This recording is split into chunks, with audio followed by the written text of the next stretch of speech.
Prediksyon ni Rudy Baldwin, nakakatakot, nangyari na. Viral muli ang naging prediksyon ni Rudy Baldwin kung saan kinilabutan ang marami. Inilabas niya ang nasabing prediksyon noong October 24, 2023, at tila ngayon ay naganap na ang nakakakilabot na pangitain na nangyari mismo sa lugar ng Davao. Usap-usapan nga ngayon sa social media ang isang post ni Rudy Baldwin noong October 24, 2023. Maraming madla nga ang kinilabutan talaga sa vision na ito ni Rudy Baldwin. Ayon nga sa post ni Rudy Baldwin, aniya, October 24, 2023, may ilang lugar nga siyang nabanggit dito sa Pilipinas. Aniya #Marinduque, Mindoro, Masbate, Romblon, Apari at Capiz Vision. Itong 6 na lugar na binanggit ko nakikita ko sa vision ko na makaranas ito lahat ng mga lindol sa mga darating na mga araw. May kalakasan ito at hindi lang isang lindol ito na maranasan nila. Ang iba dito ay nagbigay ng pinsala #Davao. Maging maingat at manalangin lamang kayo ng same time.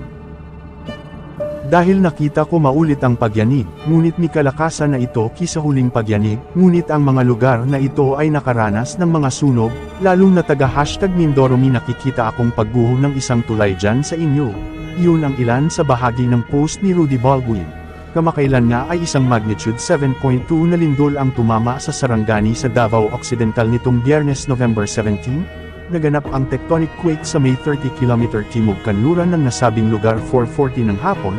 Ganun ang ilang lugar katulad ng Basilan, Zamboanga City, Sulo, Maguindanao at Bukidnon. Sinabi naman ng Superintendent Romeo Galdo, spokesman ng Central Mindanao, na paulat na napinsala ang mga gusali at mga pribadong istruktura sa Sarangani, na nagtamo ng mga bitek bunga ng malakas na lindol. Isang netizen nga ang nagpost sa social media at ipinakita ang video ng pagyanig sa loob ng isang mall sa Jensen na nagdulot ng takot sa mga tao. Makikita ang pagkalaglag ng ilang bahagi ng kisame at paggalaw ng mga ilaw. Isang lalaki ang bahagyang nasaktan nang tumalon mula sa second floor ng nasabing gusali. Nangangamba naman ang ilang residente sa tabing dagat sa Barangay Labanggal nang biglang mag-low tide ang dagat at bumalik ang tubig kasunod ng paglindol. Naramdaman din ang pagyanig sa Coronadal City na nagdulot ng bahagyang pinsala sa ilang gusali. Ilang residente rin ang nahilo pagkatapos ng pagyanig. Sa Malapatan Sarangani naman nagkalat sa daan bumagsak na mga bato, lupa at puno mula sa bundok.